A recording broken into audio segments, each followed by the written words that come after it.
Maglagay ng pad sa kilikili at tingnan ang mangyayari. Alam mo ba na ang pad na gamit mo sa regla ay may iba pang silbi? Di mo siguro alam, pero pwedeng gamitin ang pad sa kilikili. Marami ang di alam kung bakit. Pero pag ipinakita ko na, tiyak na babalik ka para magpasalamat. Bago ko ituro to, ipapakita ko rin ang ibang gamit ng pad sa araw-araw. Kaya abangan mo hanggang sa huling tip, tiyak mabibigla ka. Una, paano gawing mabango ang aparador kung saan mo inilalagay ang mga damit? Ito ang room spray ko. Ang bango talaga, matamis ang amoy. Ispray ko sa pad ng ganito, tapos ilagay sa loob ng aparador, itago ng maayos. Nakatago lang pero pabango ng aparador at mabango rin ang mga damit mo. Magandang tip, di ba? Kung walang room spray, pwede ring pabango o anumang mabangong produkto. Pwede ring gawin to sa banyo. Sa banyo mas gusto ko ng essential oil. Mabango talaga. Bet ko to. Spray lang sa pad, sisip-sip yan at mabango na banyo mo. Itago ang pad sa dikitang lugar. Nilalagay ko sa likod ng inidoro o sa ilalim ng lababo.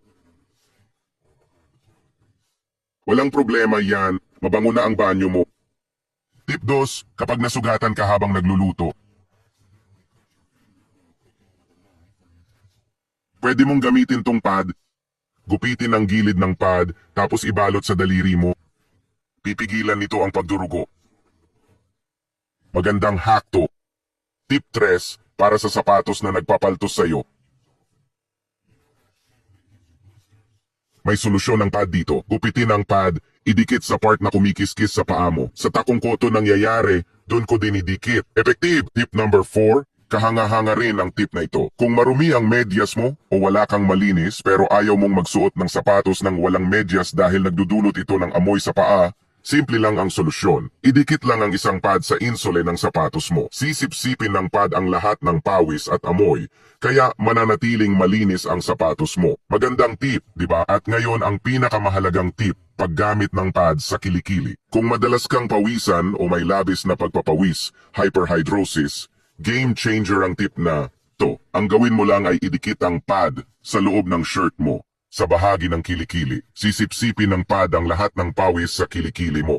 Kaya mananatiling tuyo ang shirt mo. Kung nahiya ka na dahil sa labis na pagpapawis, solusyon to sa problema mo. Ilagay mo lang ang pad at handa ka nang umalis. Ngayon, ano sa tingin mo ang mga tip na to? Sana nagustuhan mo sila. Kita tayo sa susunod na video at pagpalain nawa kayo ng Diyos.